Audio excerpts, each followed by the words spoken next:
നമസ്കാരം. 1947 അമേരിക്കയിലെ ഒരു മരുഭൂമിയിൽ എന്തോ ഒന്ന് തകർന്നു വീണു. തുടക്കത്തിലെ വന്ന സൈനികർ അതൊരു പറക്കും തളികയാണെന്ന് പറഞ്ഞെങ്കിലും ഏതാനും മണിക്കൂറുകൾക്കുള്ളിൽ അവർ ആ പ്രസ്താവന പിൻവലിച്ചു. അന്നു മുതൽ ലോകം മുഴുവൻ ചോദിക്കുന്നൊരു ചോദ്യമുണ്ട്: സർക്കാർ നമ്മളിൽ നിന്ന് എന്തെങ്കിലും മറയ്ക്കുന്നുണ്ടോ? ഏകദേശം 13.8 ബില്യൺ വർഷങ്ങൾക്ക് മുമ്പാണ് നമ്മുടെ പ്രപഞ്ചം ആരംഭിച്ചത്. അതിനുശേഷം നക്ഷത്രങ്ങളും ഗാലക്സികളും രൂപം കൊണ്ടു. ഏകദേശം 4.5 ബില്യൺ വർഷങ്ങൾക്ക് മുമ്പ് നമ്മുടെ ഭൂമിയും രൂപപ്പെട്ടു. കോടിക്കണക്കിന് വർഷങ്ങൾക്ക് ശേഷം അതിൽ ജീവനുണ്ടായി. അതിനുശേഷം മനുഷ്യനുണ്ടായി. അന്ന് മുതലേ നമ്മൾ ആലോചിക്കുന്ന ഒരു ചോദ്യമാണ്: ഈ പ്രപഞ്ചത്തിൽ നമ്മൾ മാത്രമാണോ? നമുക്ക് മുമ്പോ നമ്മോടൊപ്പമോ വേറെ ഏതെങ്കിലും ഒരു ജീവി ഉണ്ടോ? നമുക്കെല്ലാവർക്കും അറിയാവുന്നതുപോലെ ഈ പ്രപഞ്ചത്തിൽ ഏകദേശം 200 ബില്യണോളം ഗാലക്സികളുണ്ട്. അതിൽ ഒരു ഗാലക്സി മാത്രമാണ് നമ്മുടെ ഗാലക്സിയായ മിൽക്കി വേ. നമ്മുടെ ഗാലക്സിയെ പോലെ തന്നെ 200 ബില്യൺ ഗാലക്സികൾ ഉണ്ടെന്ന് പറയുമ്പോഴും അതിനേക്കാൾ കൂടുതൽ നക്ഷത്രങ്ങളുണ്ട്. ആ നക്ഷത്രങ്ങളെ ചുറ്റുന്ന ഭൂമിയെ പോലുള്ള എത്രയോ ഗ്രഹങ്ങളുണ്ടാകും. അപ്പോഴും നമ്മൾ വേറൊരു ജീവനുണ്ടോ എന്ന് ചോദിക്കുന്നതിൽ എന്താണ് അർത്ഥമുള്ളത്? ഉണ്ടാവാം, ഉണ്ടാവാതിരിക്കാം. പക്ഷെ മനുഷ്യരാരും ഇതുവരെ മറ്റൊരു ജീവിയെ കണ്ടിട്ടില്ല. അതുകൊണ്ട് തന്നെയാണ് ആ ചോദ്യത്തിന് ഇത്ര പ്രശസ്തിയും ഇന്നും മനുഷ്യർക്കിടയിൽ ആ ചോദ്യം ലൈവായിട്ട് നിൽക്കുന്നതിനും കാരണം.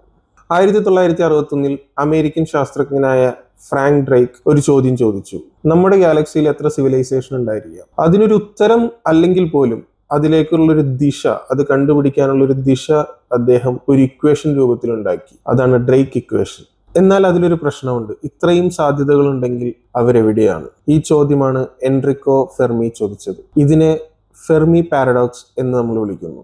1947 റോസ്വെൽ സംഭവം മുതൽ പലധികം UFO റിപ്പോർട്ടുകൾ ചെയ്തിട്ടുണ്ട്. UFO എന്നാൽ അൺഐഡന്റിഫൈഡ് ഫ്ലൈയിങ് ഒബ്ജക്റ്റ്. റിപ്പോർട്ടുകൾ ലഭിച്ചു എന്നതും അന്യഗ്രഹ ജീവികൾ വന്നു എന്നതും ഒരേ കാര്യമല്ല. അതിൽ ചില സംഭവങ്ങൾ വളരെ യാദർശികമായി നടന്നതും അല്ലെങ്കിൽ അതിന് വ്യക്തമായ വിശദീകരണവും കിട്ടിയിട്ടുണ്ട്. ചില സംഭവങ്ങൾ ഇന്നും വിശദീകരിക്കപ്പെടാൻ പറ്റാത്ത രീതിയിൽ നിലനിന്ന് പോകുന്നുമുണ്ട്. നമ്മളിപ്പോൾ പറഞ്ഞ റോസ്വെൽ സംഭവം അത് ശരിക്കും 1947 ഒരു ജൂലൈയിൽ സംഭവിച്ച കാര്യമാണ്. അമേരിക്കയിലെ ന്യൂ മെക്സിക്കോ സംസ്ഥാനത്ത് റോസ്വെൽ എന്നൊരു സ്ഥലത്ത് ഒരു വസ്തു തകർന്നു വീണു. പെട്ടെന്ന് തന്നെ ആർമി ഒഫീഷ്യൽസ് അവിടെ എത്തി അതൊരു ഫ്ലൈയിങ് ഡിസ്ക് ആണ് എന്ന് വിശദീകരണം നൽകി. എന്നാൽ സ്ഥിരം സംഭവിക്കുന്നത് പോലെ തന്നെ അതൊരു വെതർ ബലൂൺ ആണെന്നുള്ള രീതിയിൽ അത് സ്ഥിരീകരിക്കുകയും ചെയ്തു. എന്നിട്ട് പിന്നീട് അത് സർക്കാർ ഒരു സീക്രട്ട് ആയിട്ടൊരു പ്രൊജക്ട് മുകുൾ ആണെന്നുള്ള രീതിയിൽ സർക്കാരിന്റെ ഭാഗത്തുനിന്ന് ഒരു വിശദീകരണവും കിട്ടി. എന്നിട്ടും ഇന്നും ലക്ഷക്കണക്കിന് ആളുകൾ അത് വിശ്വസിക്കുന്നത് അതൊരു ഏലിയൻ സ്പേസ് ക്രാഫ്റ്റ് ആയിരുന്നു എന്നുള്ളതാണ്. ഇന്നും ആ സത്യം എന്താണെന്നുള്ളത് സാധാരണ ജനങ്ങൾക്ക് അറിയില്ല. എന്തുകൊണ്ടാണ് സർക്കാർ അത് പിന്നീട് മാറ്റി പറയാനുള്ള കാരണമായെന്നൊന്നും ഇന്നും ആർക്കും അറിയില്ല. ഏലിയൻസിനെ കുറിച്ച് പറയുമ്പോൾ തന്നെ ഒരു സ്ഥലത്തെ പറ്റി പറയാതെ നമുക്ക് വഴിയില്ല: ഏരിയ 51. അത് നമ്മളെല്ലാവരും കേട്ടിട്ടുണ്ടാവും. ഇന്നും പല ജനങ്ങളും വിശ്വസിക്കുന്നത്, അല്ലെങ്കിൽ ഇന്നും സാധാരണക്കാരായ നമ്മളെ പോലുള്ളവരാണെങ്കിൽ പോലും വിശ്വസിക്കുന്നത് അവിടെ എന്തോ ഏലിയൻ ടെക്നോളജി അവർ പഠിക്കുകയാണ്. ഇതുവരെ കിട്ടിയിരിക്കുന്ന UFOകളാണെങ്കിലും ഏലിയനെ കുറിച്ചുള്ള തെളിവുകളാണെങ്കിലും അവരെ അവിടെ വളരെ രഹസ്യ സ്വഭാവത്തോടു കൂടി സൂക്ഷിച്ചു വെച്ചിരിക്കുകയാണ്. അവിടെ അതിന്റെ പഠനങ്ങൾ നടക്കുന്നുണ്ട് എന്നാണ്. എന്നാൽ ചിലരത് പറയുന്നത്, അല്ലെങ്കിൽ സർക്കാരിൽ നിന്ന് ചിലരത് പറയുന്നത്, അത് പുതിയ വാർ ടെക്നോളജി അല്ലെങ്കിൽ വാർഷിപ്പുകൾ, എയർക്രാഫ്റ്റുകൾ എന്നിവയ്ക്കുള്ള പുതിയ സാങ്കേതിക വിദ്യ പഠിക്കുന്ന ഒരു സ്ഥലമാണെന്ന് മാത്രമാണ്.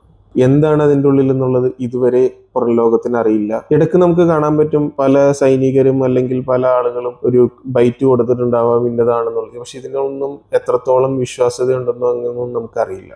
ഇപ്പോൾ നമ്മൾ പറഞ്ഞതുപോലുള്ള ഒരു വ്യക്തിയാണ് ബോബ് ലേസർ. അദ്ദേഹം 1987 ഒരു അവകാശവാദം ഉന്നയിച്ചു. അതിൽ അദ്ദേഹം പറയുന്നത് ഏരിയ 51 S4 സെക്ഷനിൽ അദ്ദേഹം ജോലി ചെയ്തിരുന്നുവെന്നും അവിടെ ഏലിയൻ സ്പേസ് ക്രാഫ്റ്റുകളെ കുറിച്ച് പഠിക്കുന്നുണ്ടെന്നും സ്പേസ് ക്രാഫ്റ്റുകളുടെ റിവേഴ്സ് എഞ്ചിനീയറിംഗ് ചെയ്ത് അതിന്റെ ടെക്നോളജി മനസ്സിലാക്കാൻ അവർ ശ്രമിക്കുന്നുണ്ട് എന്നുള്ളതായിരുന്നു അദ്ദേഹത്തിന്റെ അവകാശവാദം. ഇന്നും അത് പലരും വിശ്വസിക്കുന്നവരുണ്ട്. എന്നാൽ അദ്ദേഹത്തിന്റെ വിദ്യാഭ്യാസ യോഗ്യതയും അല്ലെങ്കിൽ അദ്ദേഹത്തിന്റെ ഒരു ഐഡന്റിറ്റിയും എത്രത്തോളം വിശ്വസിക്കാനാകുമെന്ന് ഉറപ്പില്ലാത്തവരും നമുക്കിടയിൽ ഇന്നും ഉണ്ട്. ഇത് എത്രത്തോളം സത്യമാണെന്നുള്ളത്. അതുപോലെ തന്നെ ലോകത്തിന്റെ പല കോണിൽ നിന്നുള്ള ആളുകൾ UFOകളെ കണ്ടിട്ടുണ്ടെന്നുള്ള അവകാശവാദം ഉന്നയിച്ചിട്ടുണ്ട്. അതിന് അവരുടെ പക്കൽ പല വീഡിയോ ക്ലിപ്സുകളും ഫോട്ടോസും കാര്യങ്ങളും അവർ ഇതുവരെ നമുക്ക് സോഷ്യൽ മീഡിയയിൽ എക്സിലാണെങ്കിലും നമ്മുടെ ഇൻസ്റ്റാഗ്രാമിലാണെങ്കിലും നോക്കിക്കഴിഞ്ഞാൽ നമുക്ക് ഇപ്പോഴും കിട്ടും. എന്നാൽ അത് തുടക്കം വരുന്നൊരു ഹൈപ്പ് എന്നതിൽ ഉപരി അതിനെപ്പറ്റി പഠനം നടത്തുന്നവർ കുറെ പേർ അത് വേറെ രീതിയിലുള്ള എയർക്രാഫ്റ്റുകളാണെന്നും അല്ലെങ്കിൽ അതെന്തെങ്കിലും രഹസ്യ സ്വഭാവമുള്ള എന്തെങ്കിലും ഡിവൈസുകൾ, ഡ്രോണുകൾ പറപ്പിക്കുന്നതാണെന്നും സർക്കാരുകളുടെ ഭാഗത്തുനിന്ന്, ഓരോ രാജ്യത്തിന്റെ സർക്കാരുകളുടെ ഭാഗത്തുനിന്ന് ഒരു ഡ്രോണുകൾ വെച്ചിട്ട് അവർ ഓരോ പരീക്ഷണങ്ങൾ നടത്തുന്നതാണെന്നും, അല്ലെങ്കിൽ ചിലത് കാലാവസ്ഥ മൂലം ഉണ്ടാകുന്ന ചില ലൈറ്റ് റിഫ്ലക്ഷനും കാര്യങ്ങളും വരുന്നത് കൊണ്ടാണെന്നുമുള്ള വിശദീകരണങ്ങളും പഠനങ്ങളും നമ്മുടെ സാധാരണ കമ്മ്യൂണിറ്റിയിൽ നിന്ന് തന്നെ അല്ലെങ്കിൽ സയൻസ് പഠിക്കുന്നവരിൽ നിന്ന് തന്നെ നമുക്കൊരു ഇൻഫർമേഷൻ ആയിട്ടും പിന്നീട് വരാറുണ്ട്. എന്നാൽ ചിലത് ഇപ്പോഴും അത് നമുക്ക് വിശദീകരിക്കാൻ പറ്റാത്ത രീതിയിലുള്ളതും ഉണ്ട്. പിന്നീട് ഇതിനെപ്പറ്റി ആളുകൾ സംസാരിക്കുന്ന ഒരു കാര്യമാണ് നമ്മുടെ ഏൻഷ്യന്റ് നിർമ്മിതികളെ കുറിച്ചുള്ളത്. ഈജിപ്തിലെ പിരമിഡ് ആണെങ്കിലും പെറുവിലെ നെസ്ഗാലൈൻസ് ആണെങ്കിലും ഇതൊന്നും മനുഷ്യർ നിർമ്മിച്ചതല്ല, മറ്റെന്തോ അന്യഗ്രഹ ജീവികൾ നിർമ്മിച്ചതാണെന്ന് വിശ്വസിക്കുന്നവർ പലരും ഉണ്ട്. എന്നാൽ ഇതുവരെ നമുക്ക് ഉറപ്പിച്ചു പറയാൻ പറ്റുന്നത് ഇത് മനുഷ്യർ തന്നെ ആയിരിക്കാം എന്നേ നമുക്ക് പറയാൻ കഴിയൂ.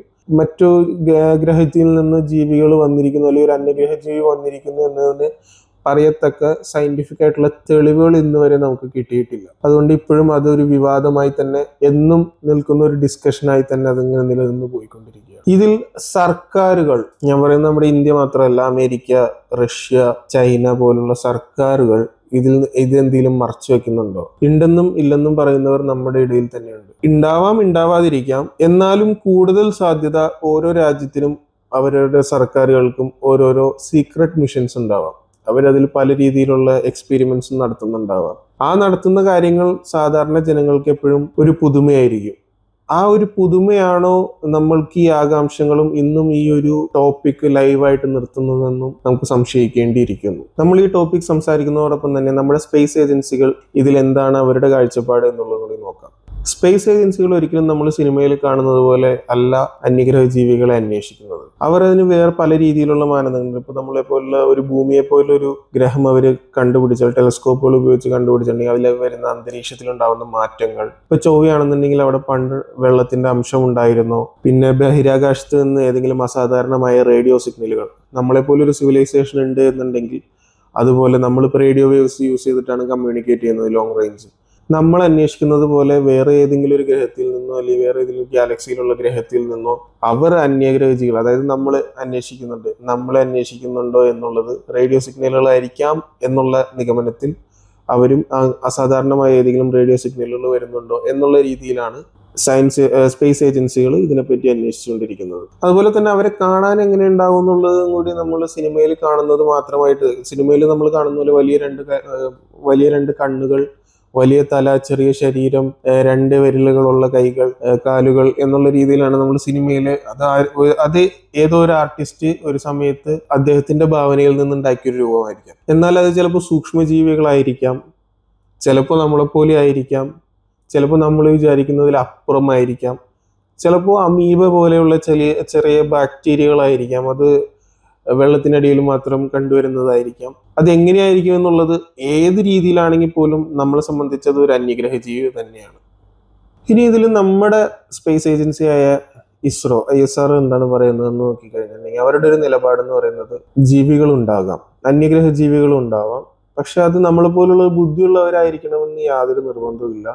സൂക്ഷ്മജീവികൾ ഉണ്ടാവാനാണ് കൂടുതൽ സാധ്യത എന്നുള്ളതാണ് അവർ പറയുന്നത്. ISRO മുൻ ചെയർമാൻമാരുടെ ഒരു അഭിപ്രായം, ഇത്രയും വലിയ പ്രപഞ്ചത്തിൽ ഭൂമിയെ പോലുള്ള ലക്ഷക്കണക്കിന് ഗ്രഹങ്ങൾ ഉള്ളപ്പോൾ ജീവനില്ല എന്ന് വിശ്വസിക്കുന്നത് ശരിയാണോ എന്നുള്ളതാണ് അവരുടെ ഒരു ചോദ്യമായിട്ട് നിൽക്കുന്നത്. ഇത്രയും കഥകളും സാക്ഷിമൊഴികളും രഹസ്യങ്ങളും ഉണ്ടായിട്ടും ഇന്ന് വരെ ശാസ്ത്രീയമായി അങ്ങനെ ഒരു അന്യഗ്രഹ ജീവി ഉണ്ടെന്നുള്ള തെളിവുകളൊന്നും നമുക്ക് ലഭിച്ചിട്ടില്ല. നമ്മൾ ഇപ്പോഴും കാത്തിരിക്കുകയാണ് അങ്ങനെ ഒരു അന്യഗ്രഹ ജീവി ഉണ്ടോ ഇല്ലയോ എന്നുള്ള ഉത്തരത്തിനായി. പക്ഷെ എന്തെങ്കിലും ഒരു ഉത്തരം കിട്ടുകയാണെന്നുണ്ടെങ്കിൽ അത് മിക്കവാറും അന്യഗ്രഹ ജീവിയെ കണ്ടെത്തിയെന്നാവാനാണ് സാധ്യത. ഇനി ഇതിൽ എൻ്റെ ഒരു ടേക്ക് എന്താണെന്ന് വെച്ചാൽ, നമ്മുടെ ISROയിൽ പറയുന്നത് പോലെ തന്നെ ഇത്രയും വലിയൊരു പ്രപഞ്ചം, കോടാനുകോടി നക്ഷത്രങ്ങൾ, അതിൽ കോടാനുകോടി അതിനേക്കാൾ കോടികൾ ഉള്ള ഗ്രഹങ്ങൾ, നമ്മുടെ ഭൂമിയെ പോലെ ഹാബിറ്റബിൾ സോണിലുള്ള ഒരുപാട് ഗ്രഹങ്ങളും ഉണ്ട്. ഇനി ഇത് കൂടാതെ നമ്മുടെ പ്രപഞ്ചം ഉണ്ടായിട്ട് ഏകദേശം 13.8 ബില്യൺ വർഷങ്ങളായി എന്നാണ് പറയപ്പെടുന്നത്. നമ്മളിപ്പോഴും വാർത്തകളിലായിട്ടും ഇടയ്ക്കൊക്കെ ആയിട്ട് കേൾക്കുന്നതാണ് സൂപ്പർനോവ സംഭവിച്ചു, 2 ഗ്രഹങ്ങൾ തമ്മിൽ അല്ലെങ്കിൽ നക്ഷത്രങ്ങൾ തമ്മിൽ കൊളീഷൻ ചെയ്തു എന്ന് വെച്ചിട്ടുണ്ടെങ്കിൽ പ്രപഞ്ചത്തിൽ പല നക്ഷത്രങ്ങളാണെങ്കിലും ഗ്രഹങ്ങളാണെങ്കിലും പുതിയത് ഉണ്ടാവുന്നുമുണ്ട്, നശിച്ചു പോകുന്നുമുണ്ട്. ഈ 13.8 ബില്യൺ വർഷത്തിനും 4.54 ബില്യൺ വർഷങ്ങൾക്കും ഇടയിൽ എത്രയോ നക്ഷത്രങ്ങൾ ഉണ്ടായി കാണാം, എത്രയോ ഗ്രഹങ്ങൾ നശിച്ചു പോയിട്ടുണ്ടാവാം. ഇതിൽ ചിലപ്പോൾ ഒരു ജീവൻ ഉണ്ടായിക്കൂടെ? അതല്ലെങ്കിൽ നമുക്ക് ശേഷമാണ് ജനിച്ചതെന്നുണ്ടെങ്കിൽ, നമുക്ക് സയന്റിഫിക് ആയിട്ട് ഇത്രയും അറിവുകളും ഇത്രയും നോളജ്, അല്ലെങ്കിൽ മനുഷ്യൻ ഭൂമിയുടെ പുറത്തേക്ക് പോകാനെല്ലാം തുടങ്ങിയത് ഏകദേശം നോക്കിക്കഴിഞ്ഞാൽ ഒരു 200 വർഷം അത്രയും ഉണ്ടാവും തന്നെ സംശയമാണ്. എന്നാലും നമ്മുടെ സയൻസിൽ അല്ലെങ്കിൽ സയന്റിഫിക് ആയിട്ടുള്ള കാര്യങ്ങൾ, അല്ലെങ്കിൽ ടെക്നോളജിയുടെ ഒരു വളർച്ച എന്ന് പറയുന്നത് ഈ ഇത്രയും വർഷങ്ങൾക്കുള്ളിലാണ്. ചിലപ്പോൾ അതിനു മുമ്പേ, നമ്മളെക്കാൾ മുമ്പേ ടെക്നോളജി കൈക്കലാക്കിയ ഒരു സമൂഹം ഉണ്ടായിരിക്കാം. ഉണ്ടെങ്കിൽ അവർ ചിലപ്പോൾ നമ്മൾ അവരെ കാണണ്ട എന്നുള്ള രീതിയിൽ ഒന്ന് ആലോചിച്ച് നോക്കുക. നമ്മൾ ഇനി ഒരു 100-150 വർഷങ്ങൾക്ക് ശേഷം എവിടെ എത്തിയേക്കും ടെക്നോളജിയുടെ കാര്യത്തിൽ? അത്രയും സ്പീഡിലാണ് ടെക്നോളജി വളരുന്നത്. അപ്പോൾ നമ്മളെക്കാൾ ഒരു 200-300 വർഷങ്ങൾക്ക് മുമ്പിലുള്ള ഒരു സമൂഹം ഉണ്ട് എന്നുണ്ടെങ്കിൽ അവരെത്രത്തോളം അഡ്വാൻസ്ഡ് ആയിരിക്കാം?